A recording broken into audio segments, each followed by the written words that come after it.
Mike, so I'm not sorry. My granddaughter was who gave you the money. Oh, yes. Thank you. Good. Good to see you. I remarked how big you were. That's right. Hey, good morning. Thank you for coming out to our first Veterans Breakfast Club event here in Bethel Park in 2023.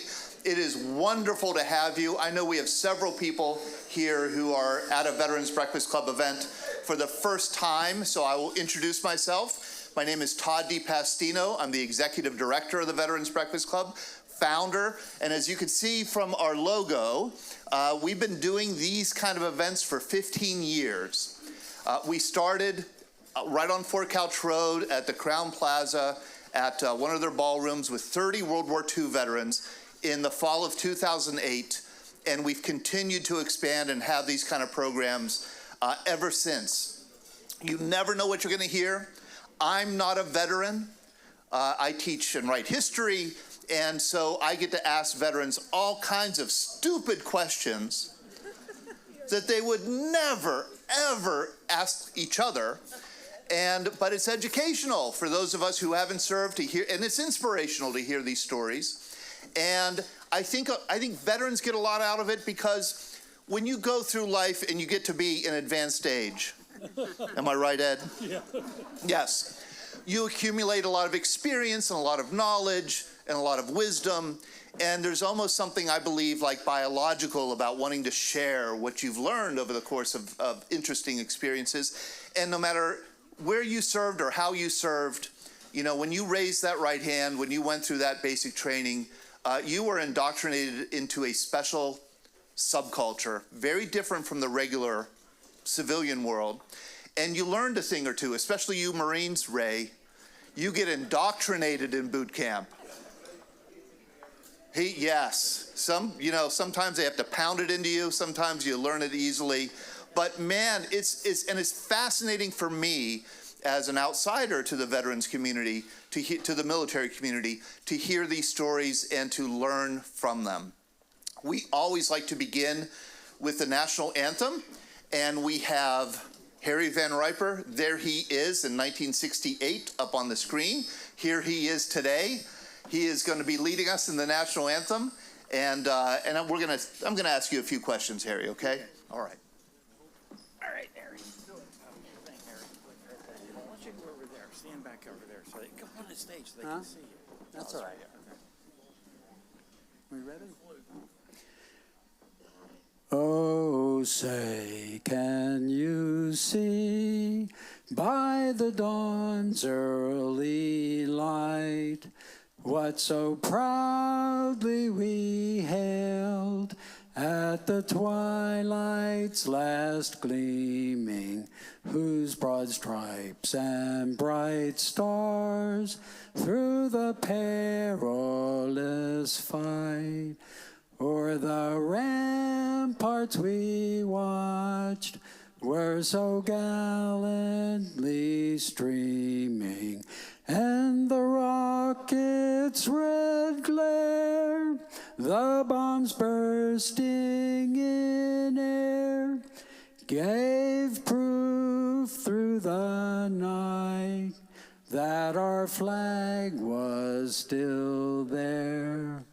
Oh, say, does that star-spangled banner yet wave o'er the land of the free and the home of the brave?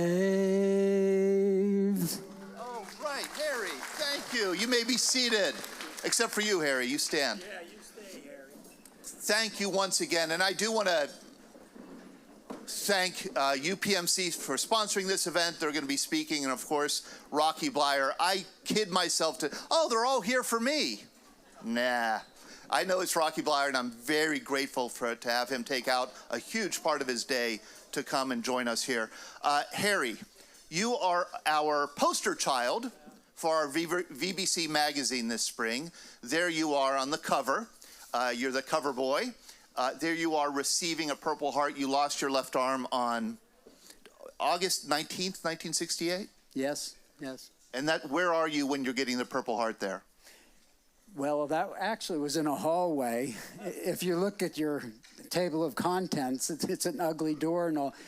He made that match where I was at the time I was hit, actually. Yeah, and I would love to take credit for that too, but actually my daughter came up with that idea. Let's put Harry in the background B where he got hit. So that's it. That's where you got hit. Yes. Right. And you said to me, the reason I really wanted to do an article with you for our BBC magazine, and by the way, this comes out every quarter. We send it out to over 8,000 households, and then we print up another 7,500 and hand distribute them. So I brought 700 copies today. Yeah, emptied out a little bit of my garage.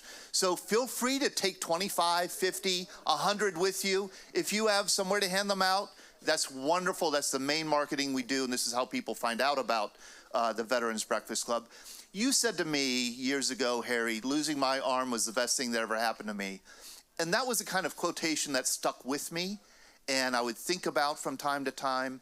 And I wanted to explore that more with you, because most people would say having a grievous wound like you received would be the worst thing that ever happened to them, but that's not the case for you.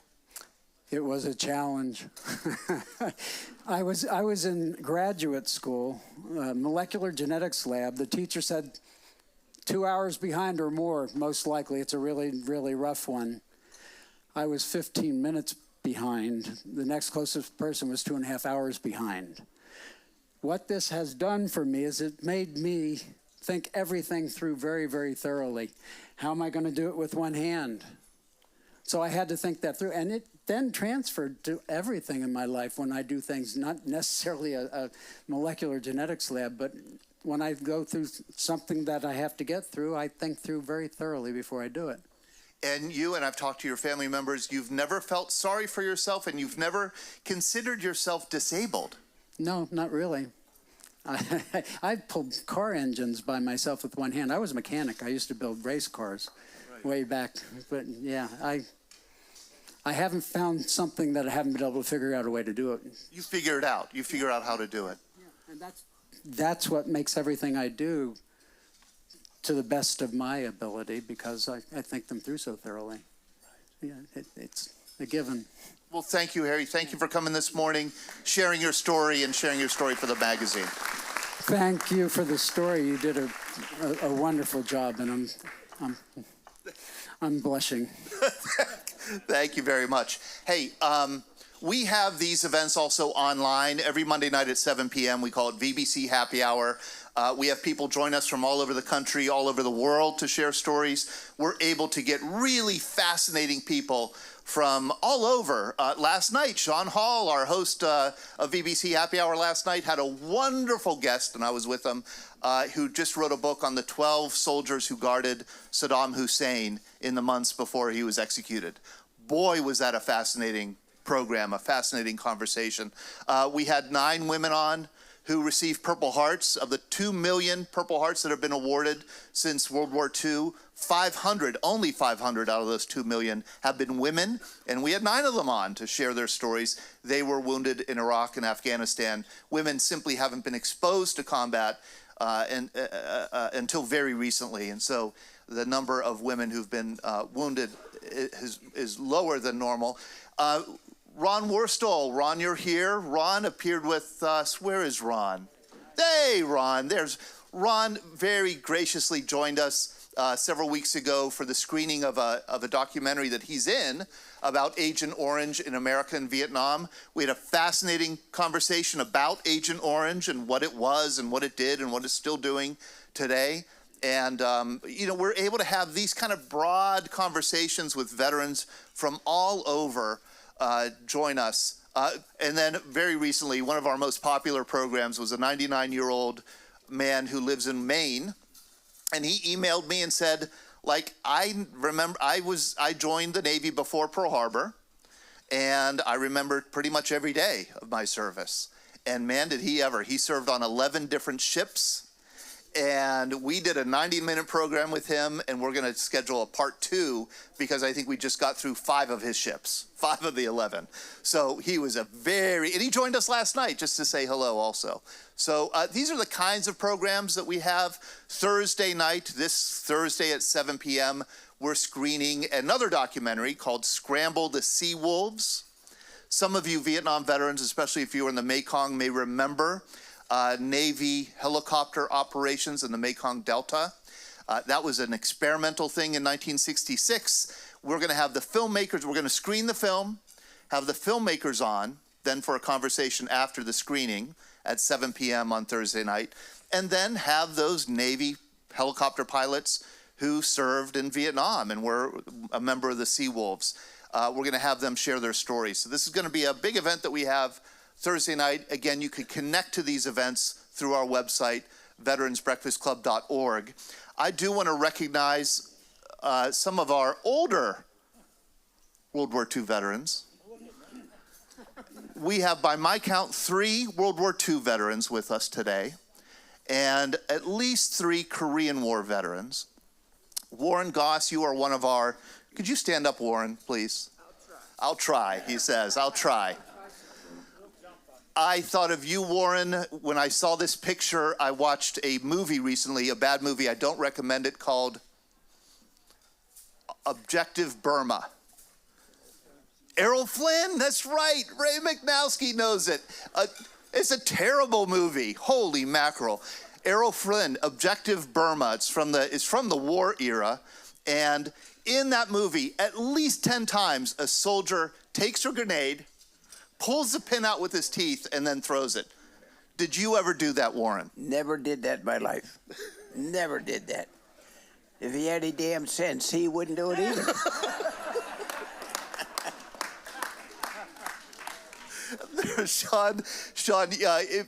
Sean Hall, if you want to run this film here, this is a clip from Objective Burma where you could see.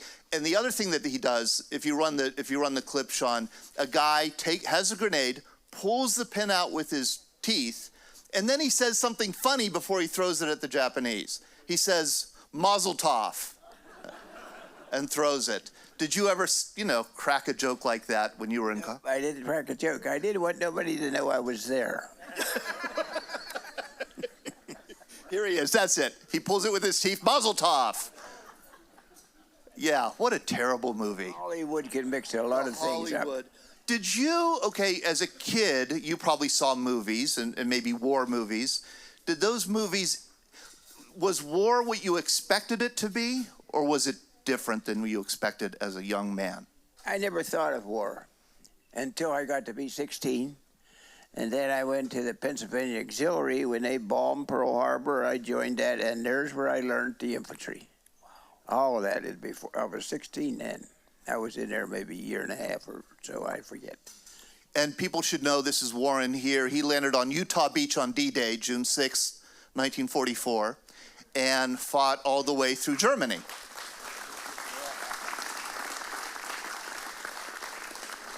And one of the most delightful experiences I ever had was running across this little piece of archival film of Warren on Utah Beach. This is Warren in the foreground. That's him. A Signal Corps filmmaker was there. And there, I don't think I even had the pin out of that. Yeah, that's right. You have a grenade in your left hand and a rifle in your right hand. What do you remember of landing on Utah Beach? Hiding mostly, I guess. Shivering like a dog crapping razor blades. It was no picnic. That's a new one. First time I heard that was. It was not a picnic. I'll tell you, though, it was the biggest beach party I was ever at.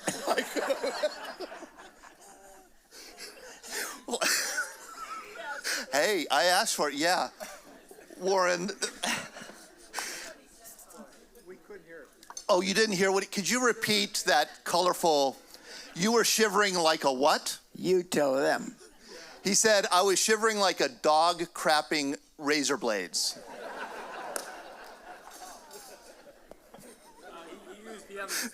Yeah. Well, we'll end it here. Thank you, Warren. Thank you very much.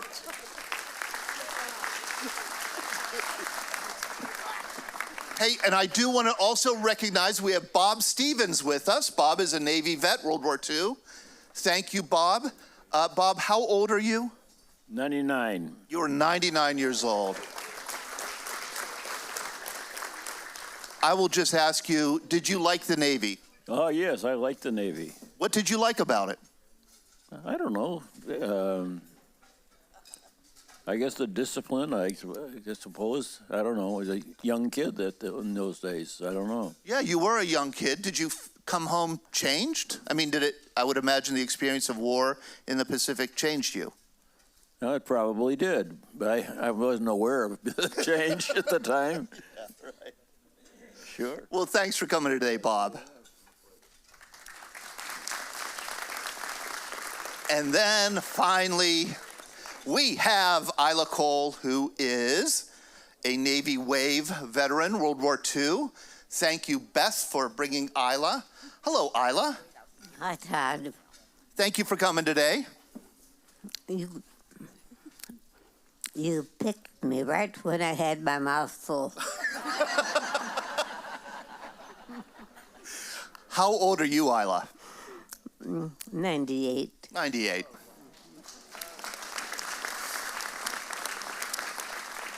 Did you like the Navy? Very much. What did you like about it? And don't say the sailors. That was one of them. But I had such good duty. I never had anything to complain about. And I worked in San Francisco for about a year. And there were about 8 of us, I guess, that we were going to get out at the end of our volunteering. And we decided to stay in. And then we could not get our same jobs back. So they suggested we go into, let's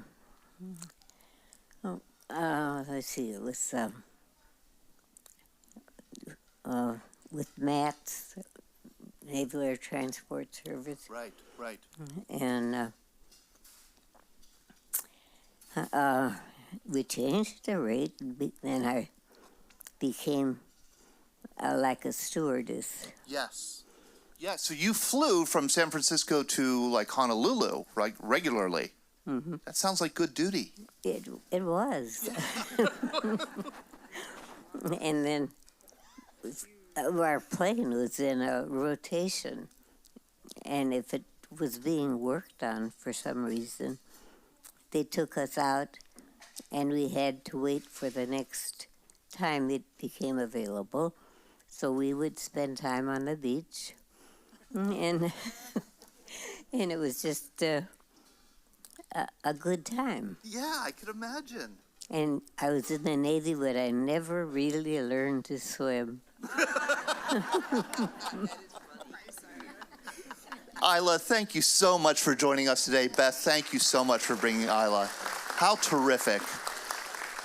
We also have a number of Korean War veterans here. I know we have Bob Harbula. Bob, where are you? I just want to let people know. There you are. Bob Harbula was in the U.S. Marine Corps and served in the Battle of Chosin Reservoir, also the Battle of Seoul. The Frozen Chosin. Yes, the Frozen Chosin. Bob is in a number of books. If you read about the Battle of the Chosin Reservoir, you will see Bob's name. If you watch the wonderful 2-hour documentary, PBS documentary on the Frozen Chosin, you are in that documentary. I hear you're in also a recent book, correct? Right. It was called The Flying Grunt. And you Vietnam veterans will appreciate this. he was my lieutenant in Korea, a line lieutenant. And after he left Korea, he went to school in Hawaii to become a pilot. And I knew nothing about this, for maybe 50 years. And I met him at a reunion we had. And his name is Lieutenant General Richard Carey. And who he was in command of the helicopter squadron that evacuated Saigon. Oh, wow. So this was my connection, or his connection. This guy's amazing. What he did, it tells about his life, how tough he had it. His wife had Alzheimer's for 15 years, and he took care of her. Plus, he raised a lot of money for memorials for the Koreans, Chosin Reservoir in Texas and in Washington, D.C., or down at Quantico at the Marine Museum. And his story is quite interesting, and I think you'd appreciate it. It's called The Flying Grunt, and it just came out recently. Well, your story is quite extraordinary, and you're pretty amazing. And I want to schedule you again to come on to our Zoom program and talk about your Korean War experience, Scott, if you wouldn't mind helping your dad maybe with that, getting that together. We'd love to, because it is, after all, this July 27th will be the 70th anniversary of the ceasefire in Korea, the armistice on July 27th. So I would love to mark that occasion with several programs with Korean War veterans. Sure. Thank you very much, Bob. Thank you for coming. We have Dave Ciccone, too. Dave Ciccone is a Korean War vet, although you look like you're like my older brother, my kid brother. Yeah, my kid brother. Dave is 90 years old. How? Look at him. Look at him. You look way older than him, Jay. What's your secret to youth? I drink. Good. Good. Good. Wine's very good for you. Wine is very good for you. Yes, it is. Yes, right. I'm fascinated by your story because you served in Korea in 1951 in the Air Force. You were a member of a B-29 crew. They were using B-29s in the Korean War. What was your job on the B-29? Radio operator, ECM operator, and gunner. Had 3 jobs. So ECM, electronic countermeasures. Radio operator. That's when these aircraft, the flaks coming up and everything else, you had to block them out. You had these signals, you blocked them out, searchlights, things like that. But somebody asked me once, he said, how'd you do? I said, well, after 32 missions, I'm still here, so I must have did a good job, you know. That's right. Yeah, heck yeah. And I'm famous for my stupid questions. I asked you a really stupid one here before breakfast. You told me that you flew in these B-29 missions over North Korea.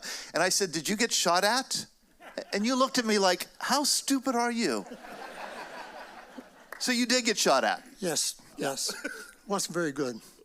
It's not nice to get shot at. It's not nice to get shot at. Right, guys? You all agree? But the B-29 was sturdy enough to withstand? Very good airplane.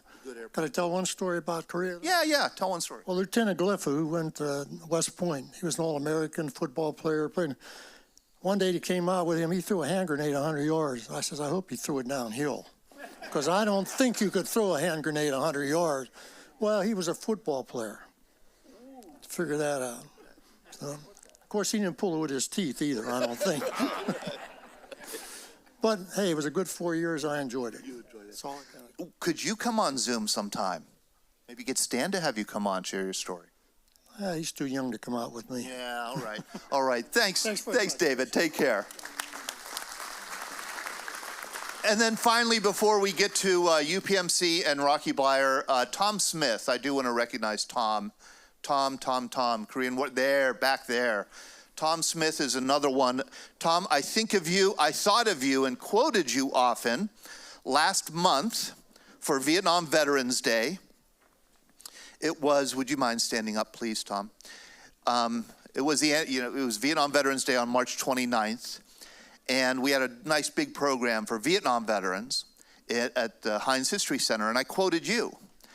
You came home from Korea, and you have said, kind of like when you came home from Korea, nobody really wanted to talk to you about it. Nobody, there were no parades, no celebrations, no thank you for your service. Kind of forgotten? Yeah, when we hit Frisco, we had one lady and a two-man band to welcome us. And that was it. I think you tried to join maybe the VFW or the American Legion. It didn't. Yeah, the local VFW gave me a free membership while I was in Korea. And then I can't remember when it was, somewhere in the late 50s or something, I got a letter telling me I could no longer belong to the VFW because I wasn't in a war. And I meant to look it up because I know there's a certain bylaw that they had to pass, a special bylaw to get us to join. Yeah. And like two World War II veterans told me when I was in Germany, said I was in a pop gun war. You were in a pop gun war. Right. You said to me, this is a couple years ago, right here in this room, we were talking just like this, and you said, I never would be at an event like this if it weren't for the Vietnam veterans. The Vietnam veterans were the ones that kind of welcomed you back into the fold of the veterans community. They set the tone for veterans to be recognized. Yeah. It's in my belief. Yeah, I agree. I owe a lot to them. Wonderful. Thank you, Tom. Thank you so much.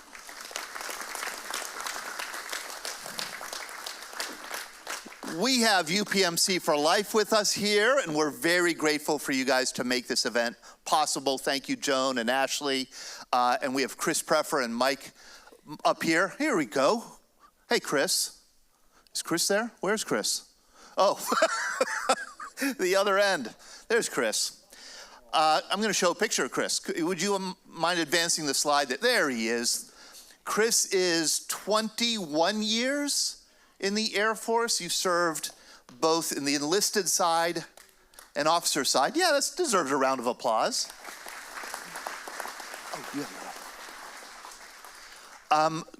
Chris, you are due to retire this year? Yeah, that's right. Sunday's my last. Can you use use that. Yeah, so Sunday will be my last active day of serving, and then I'll retire later on this summer.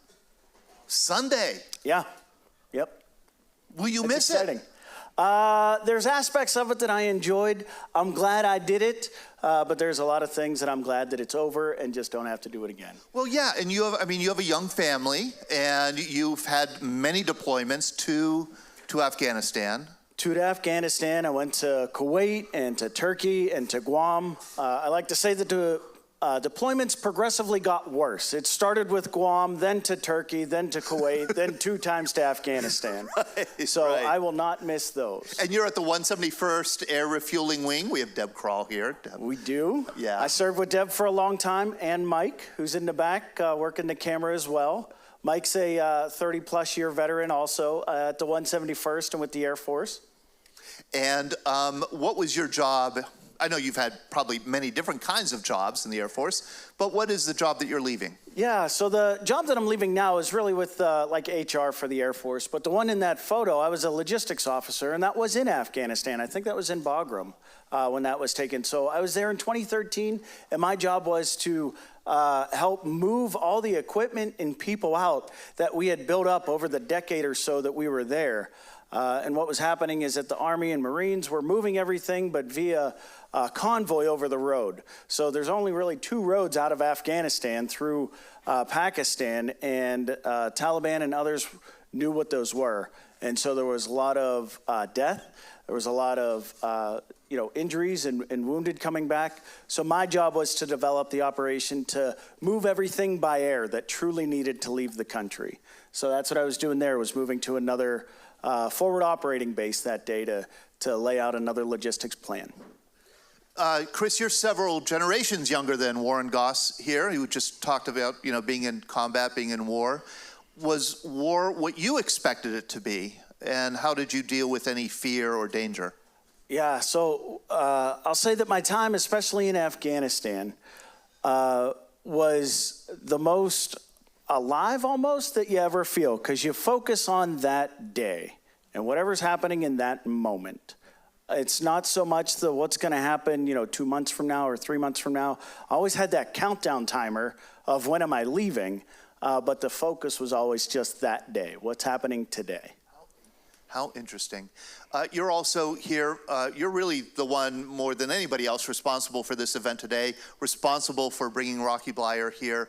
You're with UPMC for life. Thank you very much, Chris. Absolutely. Thank you, Todd.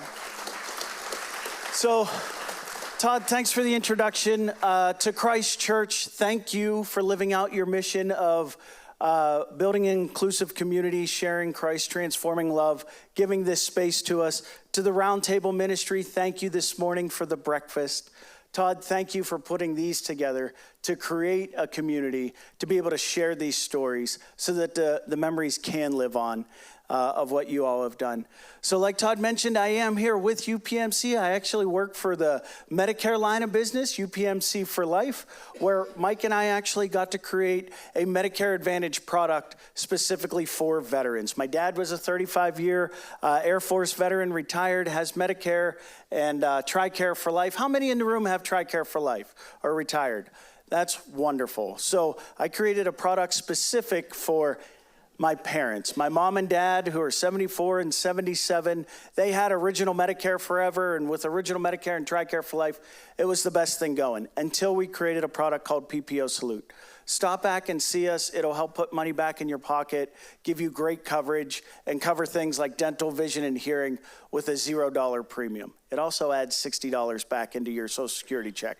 So stop back and see us. See us for a challenge coin and a t-shirt as well if you didn't get that. But it's really my honor today that I get to introduce somebody that's a true American hero, somebody that I really admired growing up, somebody that I thought that was just larger than life and was always cool to see whenever he would come around. I know he's an extremely humble person as well. You all know exactly who I'm talking about. The Vietnam veteran who has a Purple Heart, who was awarded the Bronze Star, who was drafted to the Steelers, played during our amazing years in the 70s and 80s, brought 4 Super Bowl championships back to Pittsburgh. Ladies and gentlemen, it's my honor to introduce Rocky Bleier.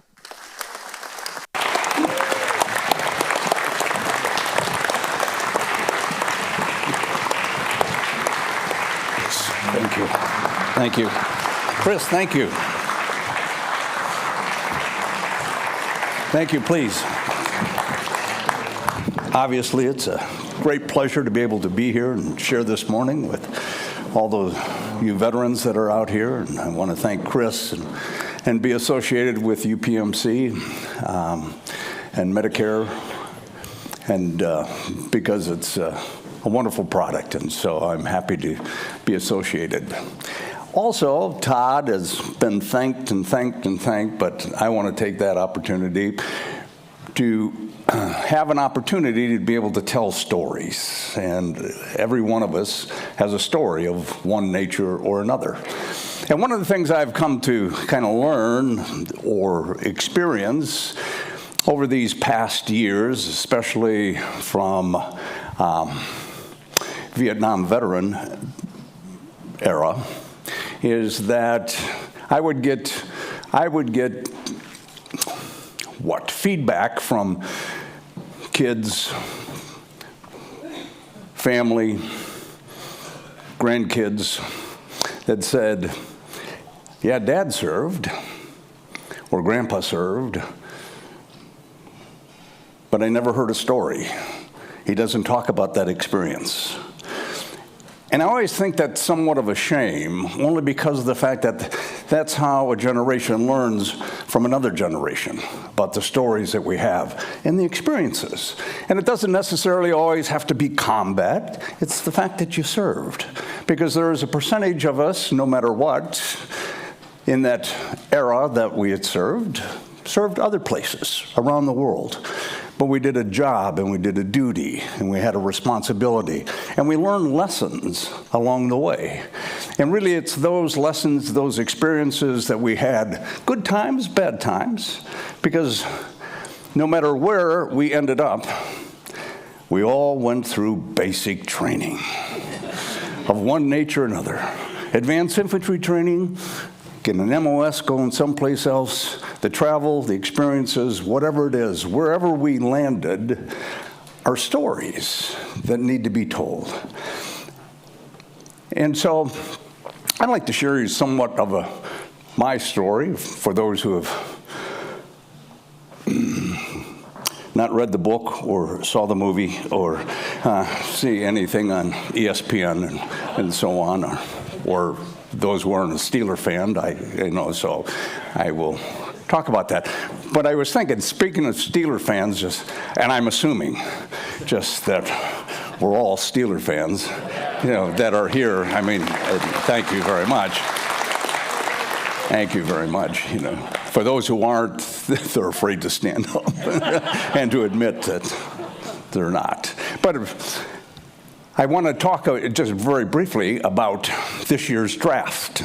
Because everybody asks, well, what did you think about the draft? What do you think about the Steelers coming up? What do you think about the potential? And I thought it was a wonderful draft. I thought we helped ourselves. I think we got some key players in positions that we all thought are needed: offensive line, defensive line, to be able to go hand in hand with the signings that we had as a free agent. So that is pretty much the same. And so we were glued to the television to see how the Steelers did in the draft and so on. And I'm not going to break it down, but overall, it was pretty cool. How many watched the draft on television? Yeah, guys coming up. It's amazing, right? It's amazing that the first round, it just took place, and we didn't even finish the first round on Thursday, and then it would go over until Friday, and then we had to wait and so on. And then all the guys that had showed up and walking out on the stage, and all the, how can I say this, hoopla that had taken place.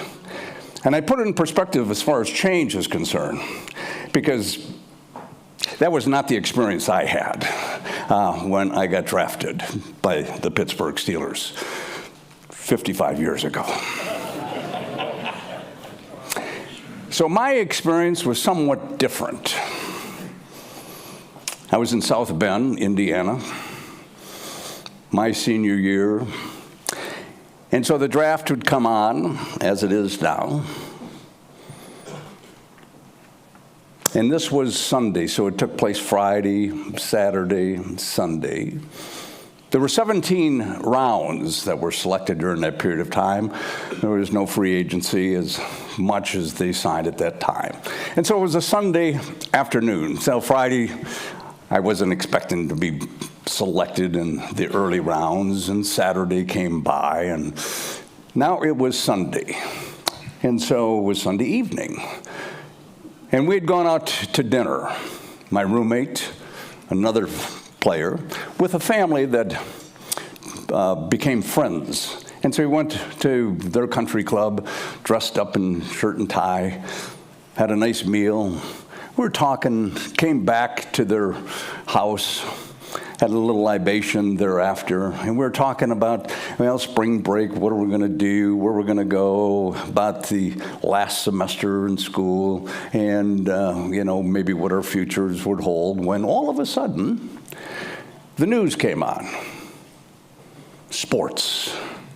In the draft today, 3 players from the South Bend area were selected in the National Football League. So-and-so from Purdue went here. So-and-so from Indiana, University of Indiana, went there. And Notre Dame's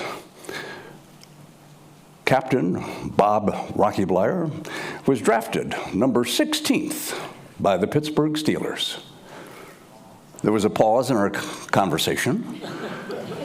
Hey, congratulations. Anyway, what are we going to do for the rest of the summer and so on? So that was my indication. And what I wanted to talk about was transitions and how transitions affect all of us, because we all go through transitions in life, from high school to college, from high school to the military, a transition. From college into military, a transition, or into the workforce. As all those transitions that had taken place, within our lives, and they were impactful on ours. And I talk about that in the cases because how do we handle those transitions? Transitions into aging, transitions into finally, you go, you're 21, that's a transition. Then all of a sudden you're 30, that's a transition. Then 50, holy shit, that's a transition. And then 65, oh my God, or 62, what am I going to do? That's a big transition, and I got to get health care, and you got to get Medicare, but we go through those transitions. So one of the things that I've come to learn is that the only constant thing in life is change. Change is accelerating. And I've also come to realize that it accelerates in direct proportion to one's age. The older we become, God, the more things change. But as much as things change, some things don't change. Aging and memory. Three things happen as we grow older. The first one is that our memory goes. And I don't remember the other two.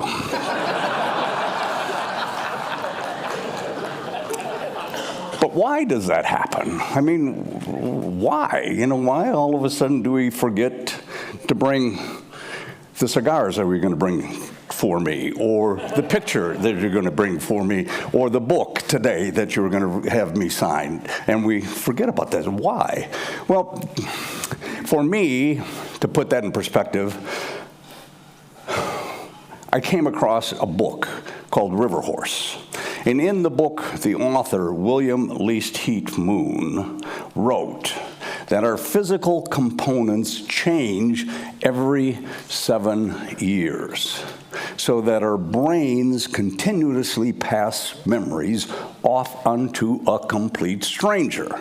Now, if memory were total and complete, perhaps we'd be one person from start to finish, but forgetfulness cuts us off from who we've been, so that hourly we're reborn. Now, I tell you that, like a lot of us, I am now in my 8th decade of creating memories. And although I may not be the same person I was when I was walking in the rice paddies of Vietnam, or the last time I wore a uniform in the National Football League, but the highlights of my life, much like the highlights of each and every one of our lives, are forever etched in my minds. It's usually not that I have forgotten who I am or what took place in my life, but it's usually the good people that I have an opportunity to speak to that has forgotten who I am, and how I single-handedly won those 4 Super Bowls for the Pittsburgh Steelers. I just didn't want to let you forget about that. But we talk about, we talk about transitions. And I, come to the Steelers in 1968, as I had said. And the interesting thing is that in that draft class, there were 4 guys that made the team, 2 guys that made the taxi squad. The 4 that made the team were rounds 1, 2, 3, and 16. And you wonder why that happens. Well, I think the fact is that what we bring with us, things that we've learned, determination, dedication, hard work, apply to no matter what we may do, to be able to make that transition within our lives. And I got a chance that year to play 10 of 14 games.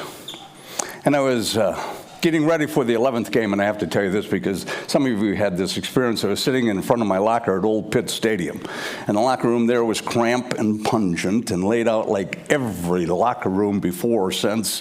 Lockers against the wall, players around the perimeter. In the middle was a laundry basket with a couple tables, and one of the tables had all the fan mail for the players deposited upon it. It was a place I'd never visited from that first day of training camp up through the 10th game of the season, not when you're the 417th person picked in the draft, playing on a losing team. I mean, nobody knows you exist. My mother, God rest her soul, never even sent me a letter. When all of a sudden one of the equipment guys holler, "Hey, Bleier, there's a letter over here for you." Well, I stood up, maybe a little too quickly. You ever do that? Got a little lightheaded, looked around, see if anybody noticed, sauntered over the table, thinking to myself, now who's writing me a letter? Maybe it's a Notre Dame fan that wants an autograph from a former captain. And I perused through the mail, and my God, there it was. My first piece of fan mail.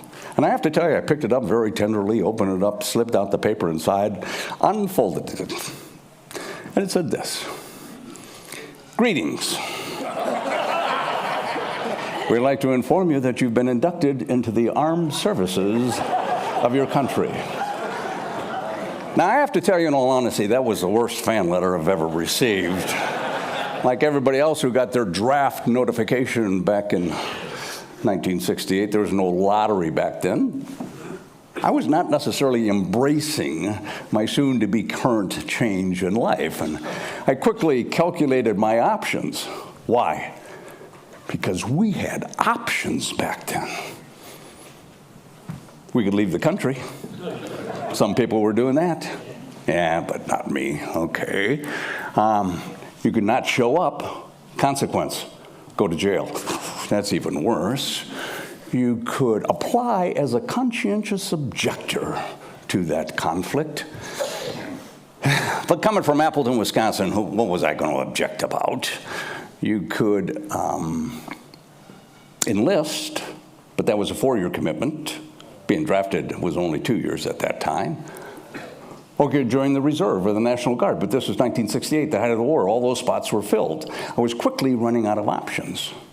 Now, we had a game against Cleveland before I had to report, and I thought to myself, hey, you might have another option. What if you got hurt in that game? Let's be honest, you might not have to report. So in that game against Cleveland, I threw my body into every Browns jersey I could find.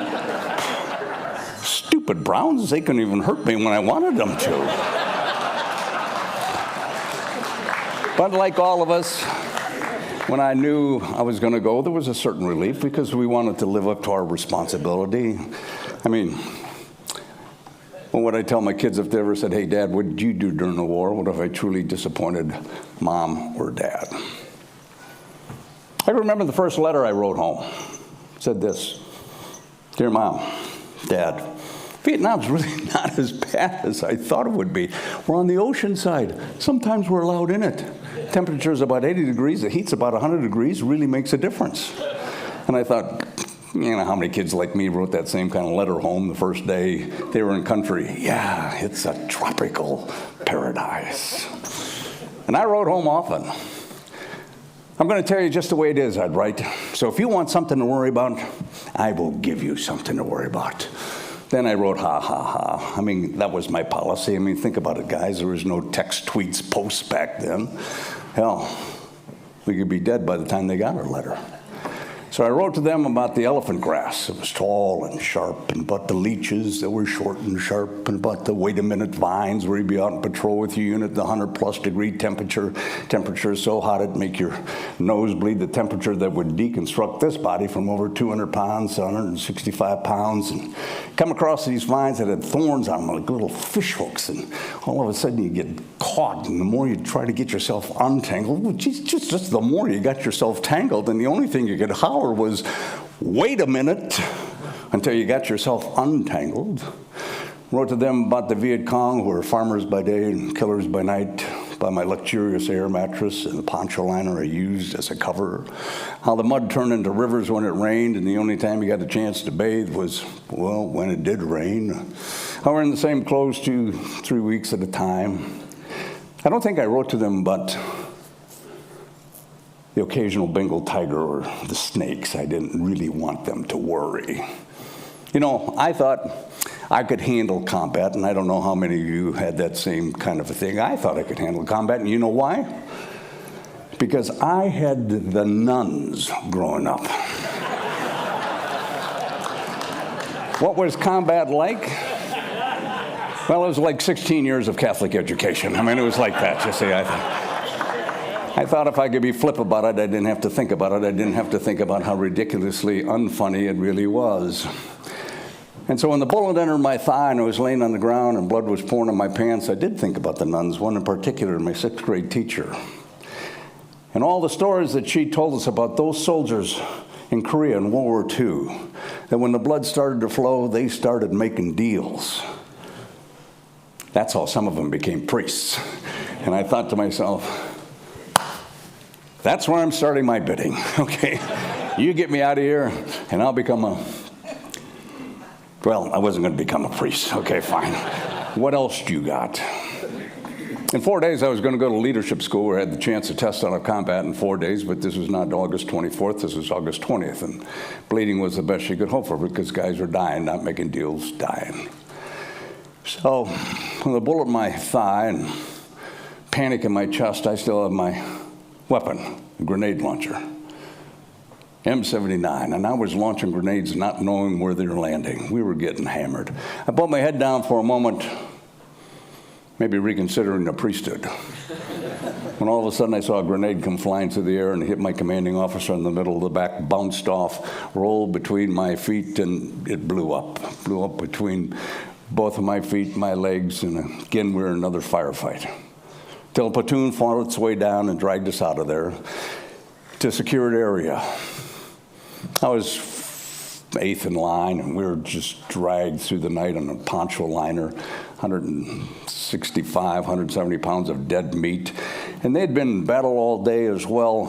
It got to a point where they just couldn't carry me any further. And the interesting thing is this, and the point that I want to make, is that no man is an island. We didn't get to where we are today by ourselves, if you think about it. We got here because of someone, something. We got here because of an opportunity. We got here because of a mentor, a teacher.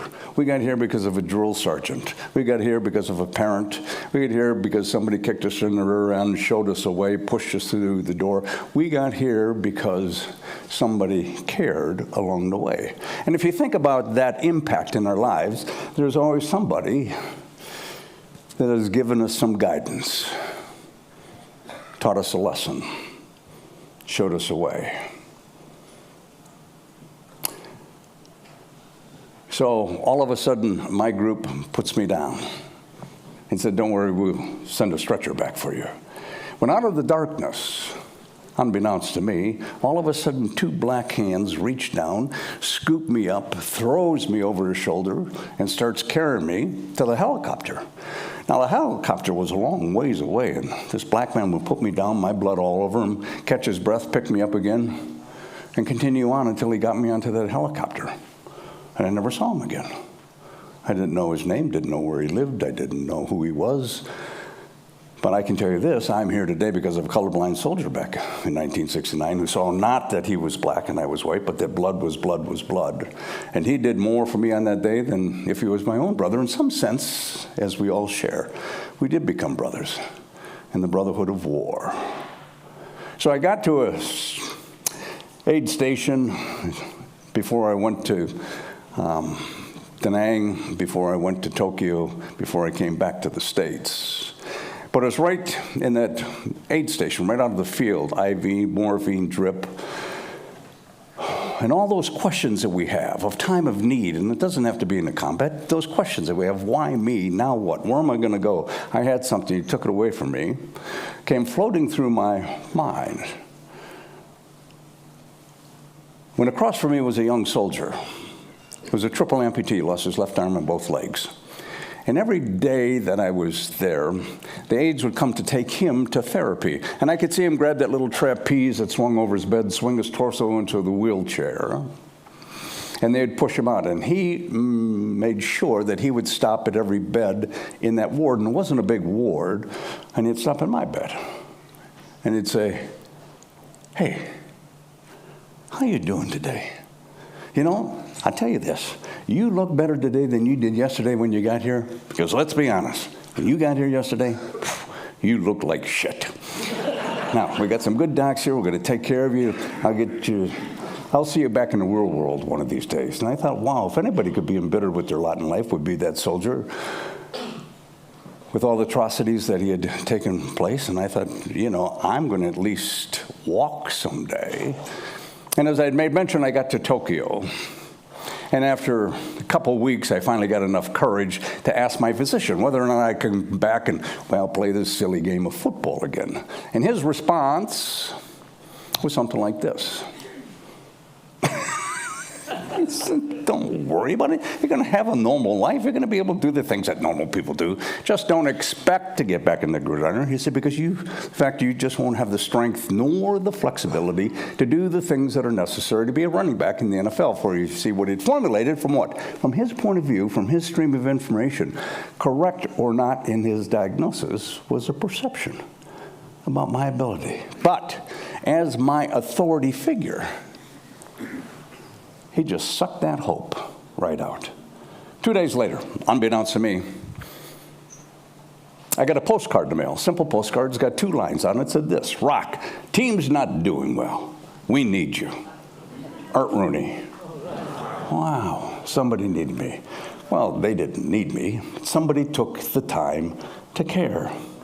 And being the family that they are today, and they were back then, I came back, and they bought me a year. Put me in injured reserve. I had another operation. Came back the following year. A little bit bigger, a little bit stronger. Made the taxi squad that year. But they bought me 2 years of an opportunity, 2 years to heal, 2 years to get something done. And so I came back in 1972, a little bit bigger, a little bit stronger. Leading ground gainer during the exhibition season. Thank you very much. Made the football team. Never carried the ball thereafter, but hey, better than the year before. Came back the following year, a little bit bigger, a little bit stronger. Leading ground gainer, again, during the exhibition season. Thank you very much. Got to carry the ball once during that season. Better than the year before, but all of a sudden, within our lives, all of a sudden, the coming year, 1974, was not looking up for me. I mean, to make the team again, I was going to have to fight with every free agent, draft choice, and rookie to do so, and I just didn't think it was fair. Not that life's fair. I just thought, hey, I did come back. I did make the team. I got a chance to play, maybe not to the level I thought, but that wasn't part of the deal in the race, Patty. So I left the team after the 73 season to find my life's work. When all of a sudden, I'm in Chicago selling life insurance. When I got a call from a teammate of mine, Andy Russell, captain of the football team, coming into Chicago, big sports dinner, unbeknownst to me, Boys and Girls Club, sponsored by the NFL. Guys are coming from all over the league. He said, why don't you join us? Hadn't seen you since the end of the season. Be great to get together again. Come on. Well, I'm not going back. And so I declined very politely. He pushed, I declined again, and he pushed some more. Then he asked me that one question: why? Well, the only thing I could blurt out is, I'm not coming back. I quit. I'm not coming back. And he said, you can't quit. He said, if you quit, what you have already done is that you've already made a decision for the coaching staff. You like them well enough to make decisions for them? He said, no. Your responsibility, if this is what you want to do, is you come back and you make them make a decision. You back them in the corner. You give them every reason to either keep you or release you. But God, you don't cut yourself. I mean, the reality of this game is we all be expendable. The reality of this game is you all could be cut at any time. But if this is what you want, then you don't cut yourself. And maybe it was just the arm twisting I needed from an older brother I didn't have, and I went back. And everything that I had perceived, did take place. And I had to fight with every free agent and draft choice and rookie once again to be able to make the team. Leading ground gainer during the exhibition season. Thank you very much. Now, I tell you that, and the reason that I was a leading ground gainer during the exhibitions, it wasn't because of the fact that it was bigger, better, faster than all the other running backs that the team had. It was a simple fact that I played more than anybody else during that period of time. I carried the ball more than anybody else during that period of time. Given those two simple statistics, I better be the leading ground gainer, because all they were providing for me was an opportunity to be able to make the team. And they had to keep me. And I was the 5th running back out of 4 at the beginning of that season. Back playing special teams once again. When unbeknownst to us, things happen. First game of that season in 1974, Franco Harris gets hurt. The backup becomes the starter. I become the backup to the backup. Wow, I've never been there before. So with renewed vigor in that first game, second game, third game, fourth game, right before the half, the backup gets hurt. And I'm inserted in the game at fullback, along with my running mate, a guy by the name of Preston Pearson, you might remember, finished his career with the Dallas Cowboys. But I tell you this only because he broke one down the sidelines, 43 yards, scored right before the half. Gives us a lead. We go in at halftime, go over assignments, adjustments. Who's going to start the second half? Maybe those guys that got you the lead in the first half, and we get to start the second half, and as a team, we win that game. Following week, everybody's still banged up, so Preston and I get to start, and as a team, we win that game. The week thereafter is a Monday night game, an extra day of healing. Franco now becomes healthy. Damn. That's okay. At least I got a chance to play, show, prove what I could do. And we had our pregame meal, much like this, in breakout groups. All the running backs get together. We go over last-minute assignments, adjustments. Coach gives us the first 3 plays of the game, just in case Bradshaw should forget, so we can remind him what they are. Looks around the table, and he said, Franco, you and Rock will start tonight. Momentarily, I was quite confused. I didn't know how we both could play the same position at the same time. When it finally dawned on me that I was going to play the fullback position as I had been playing, I was going to play the other running back position. Nobody told me that. I wish they would have been better prepared going to the game. But as a team, we win that game. So we start the remaining part of that season, Bradshaw, Franco, and myself. And we win the division, and we go to the playoffs, and we win the playoffs, and we go to the Super Bowl for the first time, and we win the Super Bowl. And ultimately, we play 6 more years together, 3 more Super Bowls, and in 1976, Franco and I become the second set of running backs in the history of the NFL, each to gain 1,000 yards rushing in one season. And after 12 years, I retired. Now, I tell you that whole story in context because of the fact that no matter how determined we may be, how passionate we are about what we do, if you look back in our lives, there have been times when, we've beaten our head against the wall. There's times we question our own ability. There's times when the grass looks greener on the other side. There are times when we want to quit, move on, change. Well, I suppose the whole moral of this little story is that if I would have quit, I'd never had the opportunity to play those years or play in all those Super Bowls or have all those memories. But the reason I got a chance to play wasn't because of my size and speed, 2 things I do not possess, but ultimately because of one talent. And one of the things that we, even at our age and what we do, is that we all have a talent of one nature or another. And it's our responsibility to be able to use and define what that talent is and bring it back to our family and our communities and be able to give back. For you see, prior to that breakout group all those many years ago, Chuck Noll went to our backfield coach and said, listen, you have a weakness in your backfield. Who is your best blocker? He said, Bleier. He said, then start him. One talent. And I tell you this only because of the fact that that fine line of one that connects our life, or my life specifically in this story, came full circle. For if it wasn't for that one talent, I might not have had that opportunity. Then I got to thinking, well, if it wasn't for that one injury, I might not have had a chance to play. If it wasn't for Preston's one touchdown, we may never have played the second half. Or if it wasn't for one phone call, or one postcard, or one triple amputee, or one black soldier, it may never have happened at all.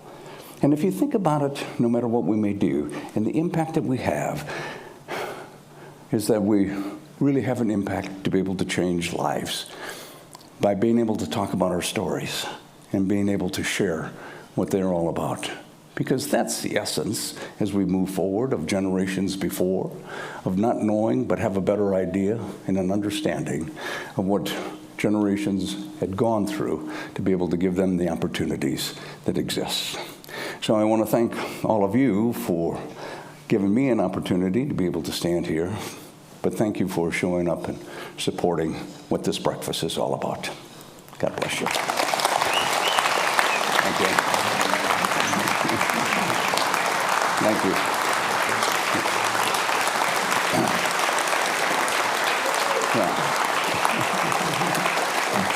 Well, obviously I talked too long.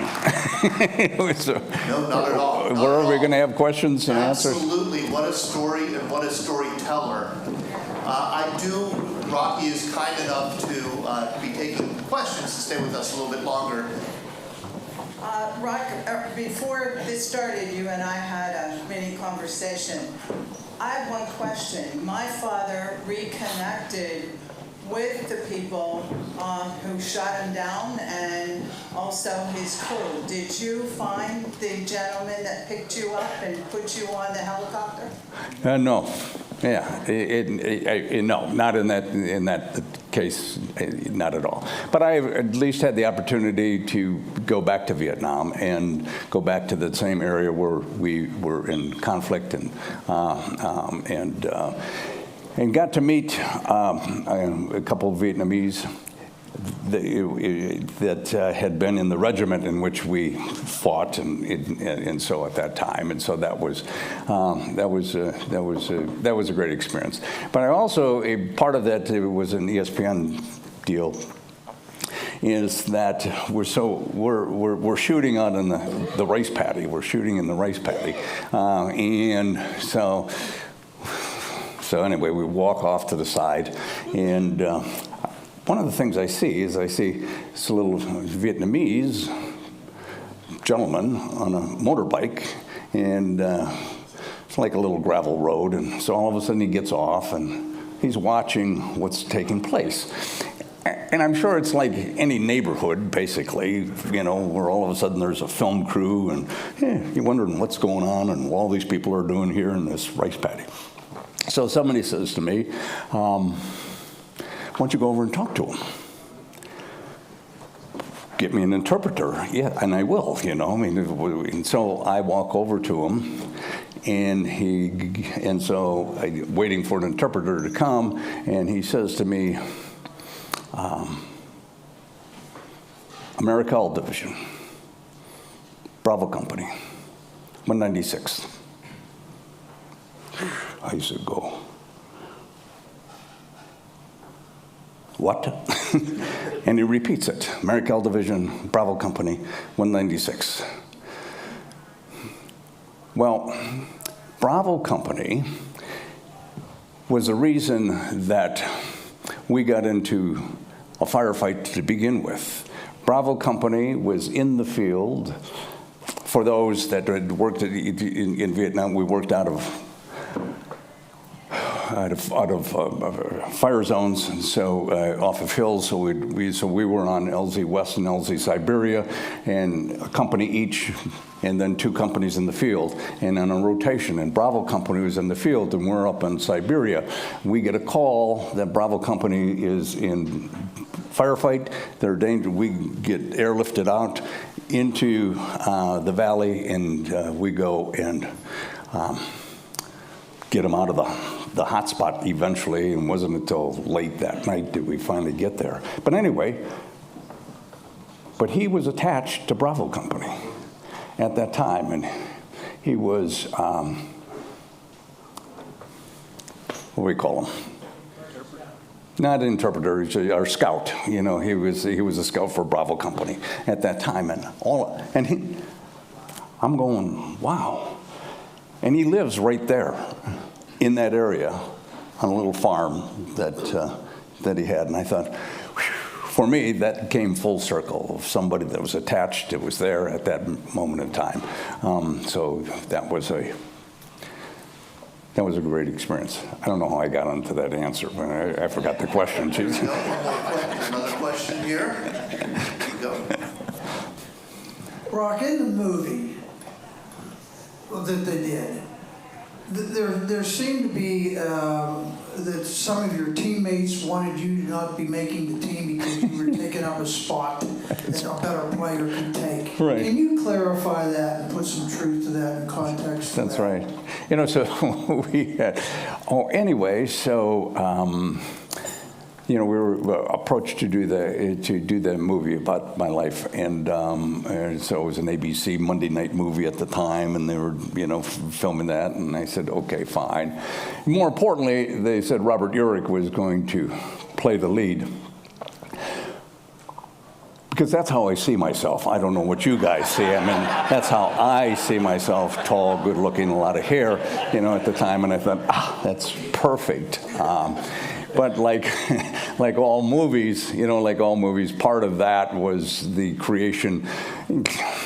Did anybody say that? No. Did anybody feel that? They might have. You know, it was one of those things where the writer goes, well, we have to have a little conflict here, or we have to at least say what maybe people are feeling, if that's the case, you know, and so that's how that came in at that moment in time. Great question. Other questions here? I do have one. You know, the Veterans Breakfast Club, we're all about storytelling. One thing about Vietnam veterans is they generally have not shared their stories very much, and that, I think, harmed them when they came home. I remember you saying that you were forced to tell your story, correct? There were reporters asking you about it. Well, you know, and maybe my transition because of that, and just because of that, is that as I talked to the majority of Vietnam veterans coming back had to repress their feelings, I mean, because of the identity of the war and the conflict. You know, there have been stories that you've heard, not heard, I mean, people being spat upon, because we were still identified with that war. And you know, there was messages, you come back on a plane, I've heard soldiers say, you know, I think it'd be good if you change into civilian clothes before you get off this plane so you don't have any conflict. And you come back, and there wasn't arms that were opened up to you as we had in World War II, and then thereafter. So we're baby killers, we're this, American Legion, wasn't embracing Vietnam veterans to come back. And so we just had to repress those feelings. Went back to about their life as best possibly can. Back to school, got a job, got married, you know, and never had a chance to talk about those experiences. So I come back, and honest to God, I become a story, only because I'm trying to make this team again, and so they have to talk about something, and so I get to talk about my life. I get to talk about those experiences. I get to talk about, so it was somewhat of a cathartic release to be able to do that, and at least I got that out, and so it became somewhat justifiable because I made the team, and so it was a story that I told back then and continue to tell, and been told the same story for the last 53 years. Anyway, so hopefully it's got a little bit better. Anyway. Your emotion that you have. Hey, Dave Parker, I'm going to get you on the mic here so everybody can hear what you're going to ask. Your emotion that you have personally, that you involved in, and I had the pleasure of meeting you 25 years ago with Big Brother. You have a heart that is, this terminology isn't correct, but not normal. I mean, you have such a give-back attitude that I honestly believe it's quite a compliment to you, but you really enforce what you were saying in life changes and so on and so forth, and you handled what you handled personally. That's gotta been just a real inspiring way that the foundation in your life is so strong for you to have that kind of an attitude. And my compliment to you from one to another is just unbelievable.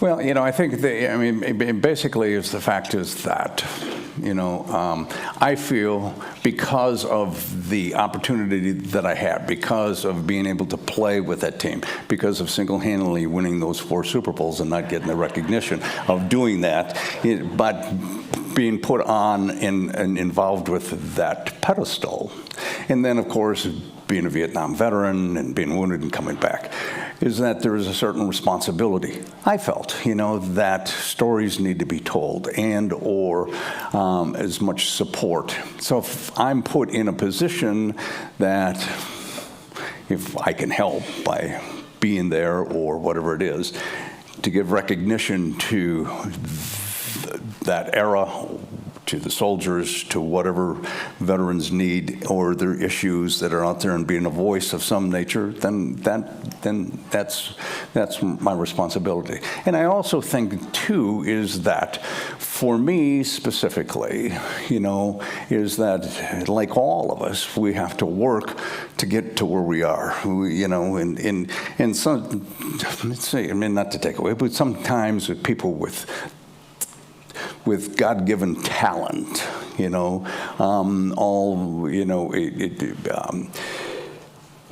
think that it is their right because they're so talented in doing that they don't need to be involved. They don't need to talk about it. They, you know, are on a different pedestal. And so when we have to work for where we get to be, you know, you want to be able to hopefully help somebody along the way if you got that opportunity to do so. So that's my feeling, basically.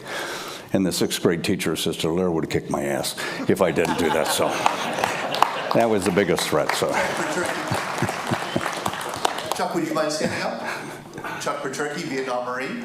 This might be a little personal, but I know when you were playing football, your time was absorbed with what you were doing, but did you ever have to seek mental help, like for PTSD after time? You know, that's a good question. No, not. And I say that, and I say no, I didn't because to some degree, the cathartic or the catharsis of talking about it. Talking about it all the time, talking about it, it's a part of your life. So that was somewhat of a, you know, of an issue, you know, that no, no, bless you. That's right, bless you. No, I had to go to therapy during my first marriage, but anyway, so that was. But it had nothing to do with Vietnam, so there.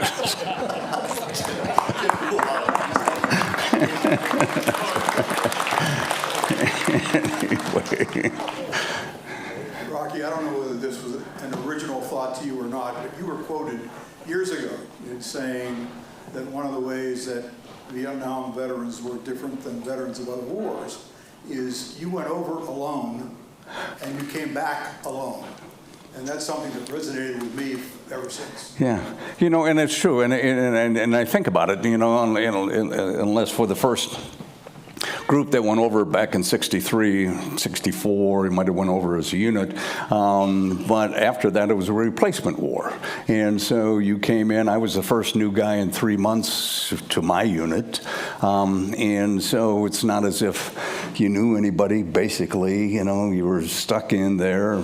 The best you had was a nickname that you might remember, but you had no other relationship from coming from the same area or background or going to school and so on.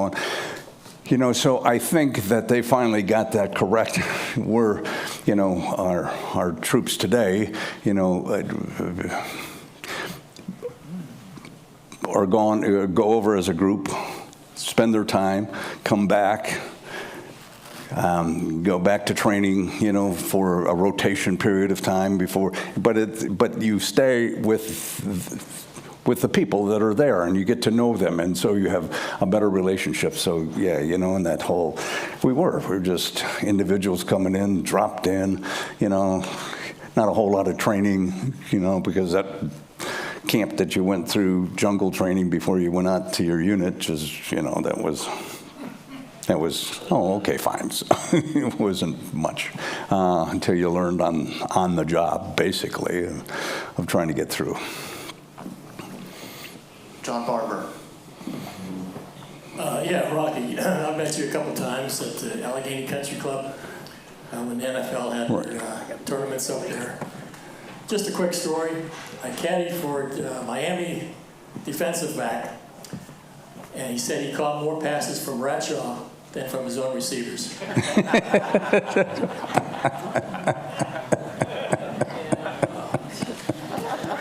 That wasn't a question, John. That was a good statement. Rocky, you have an amazing sense of humor, and it just is spontaneous. I know it's not something that you prepared in advance, and I think this is a talent that you have that probably helps so many veterans too for what they have gone through. Now, did you always have that sense of humor? Depends on who you're talking to.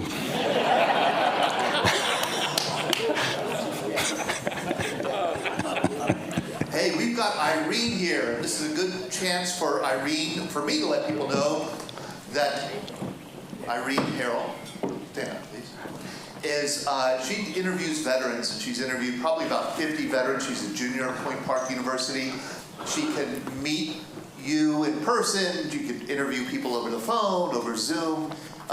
You're writing about veterans, and you do a lot of great work. So thank you so much, Irene, for coming and for the work you do with veterans. Thank you, Todd.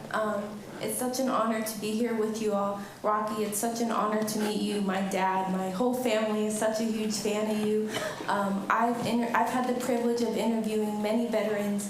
I remember one of the vets I interviewed, it was the first time he had ever told me his story. He had never even told his children or his wife. What advice do you have for veterans, especially Vietnam, since so many vets were treated so poorly when they got back home? What advice do you have for Vietnam vets who might be hesitant to share their story? Well, I think the biggest advice is why. I mean, why the hesitancy? And it's something that might be personal in that regards. The other factor too is that we should really talk about the Vietnam era if we're going to talk about that, because there are a whole lot of soldiers that didn't get to Vietnam, and we were in Korea or we're in Germany or Alaska or stateside or so on, and I get this at times because they say, well, no, I wasn't in combat. Well, so it's the luck of the draw. The fact is that, but that doesn't mean you don't have a story. It doesn't mean that you don't have experiences. And the stories aren't always war stories. They're just stories that need to be shared, no matter what you may have done in that era of time. And just to be able to, discuss. Sometimes I get it's almost somewhat being apologizing that, oh, no, I wasn't in country. I don't feel that way. You know how many guys that would want to change places with you, during that period of time? It wasn't as if there was a lot of guys volunteering to go over to Vietnam, so by the luck of the draw, you get to wherever that duty station is. But the fact is that there's still stories. I mean, there's still stories and how you stole from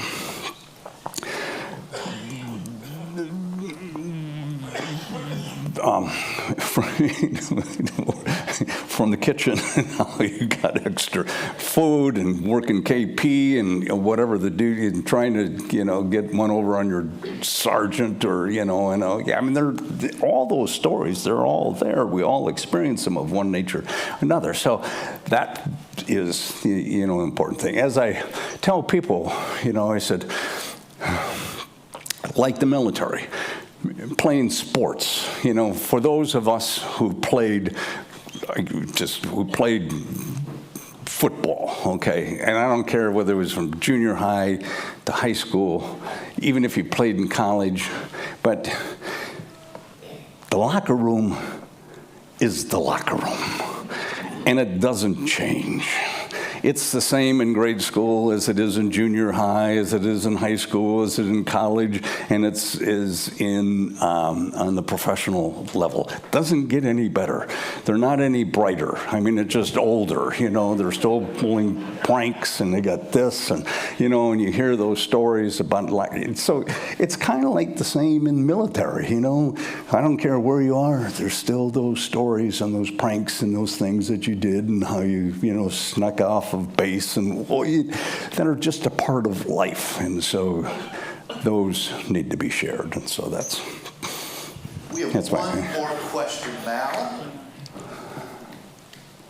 Mal, you have a question? Yes, I do. Do you ever get together with your unit? The reason why I'm asking is we have a reunion every other year, and some of these guys can't talk to their families what they went through. And some of them, like 2 years ago, one guy stood up and says, I want to apologize to my wife and kids because I still have PTSD and I didn't know it till now. And it's therapeutic to get together with those guys. What you're doing is fantastic. We never get people to talk. Thank you. Not a question there, but do you get together with your with your Army unit? No. No. No, it just. So I get, like the 196's gathering, Well, okay, but it's not really. It wasn't the 4th or the 31st. It wasn't Charlie Company, And so, yeah, they all serve, but I don't have really any identity with them or stories of being able to tell one another, so I don't do that. Mike Pentland asked me just a moment ago, he said, I know that you went back to Vietnam with ESPN. Is he going back to Vietnam with your trip, the Veterans Breakfast Club trip in November? And I said, no, but I wonder if we could make that happen. So I might be contacting you about that. All right, this will be the last one. This will be finally the last one. I caught a bus at the University of Pittsburgh to go down there and dedicate the Vietnam War Memorial in D.C. Anyway, I didn't want to go. I had second thoughts and all kind of emotions. But anyway, I want to know one thing. You gave me an inspiration to be marching a parade to dedicate the Vietnam War Memorial. You were in the stands. I remember seeing you there, and they gave me hope that I could go on. Thank you. Well, thank you.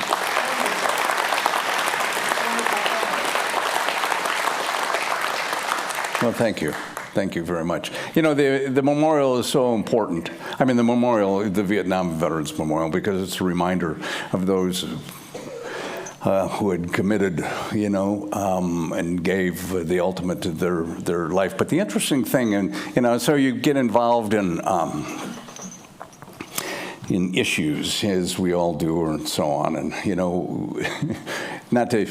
But one of the issues is now, you know, the state of Pennsylvania is one of 9 states that does not allow independent voters to vote in their primary. And so we're trying to get that changed. And the reason is that Pennsylvania has 800,000 veterans in this state, and 400,000 of them are registered as independent voters. So they don't have a right in primaries to cast a vote, and that's not right. And so we're trying to change that in the state now.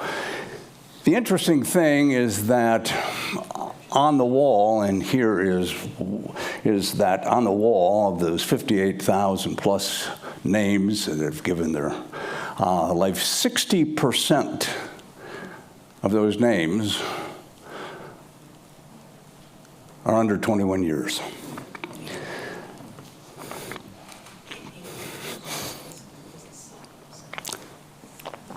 And if you think about it, the point of when we went was that the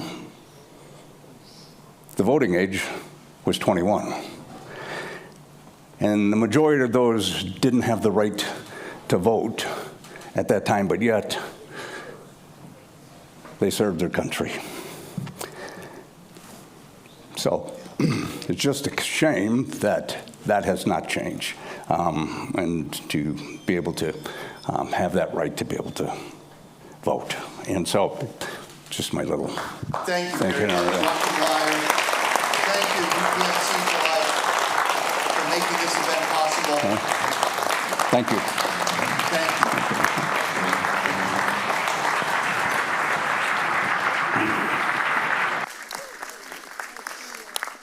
This is the end of our program. You know we love to end with song, and we will do so again. Mick Maloney is with us. He is going to lead us in the Armed Forces Medley. Mick, where are you? There, you're right here. Hey, and I do want to let people know, Eric Lundblom with the VA Vet Center is here with us.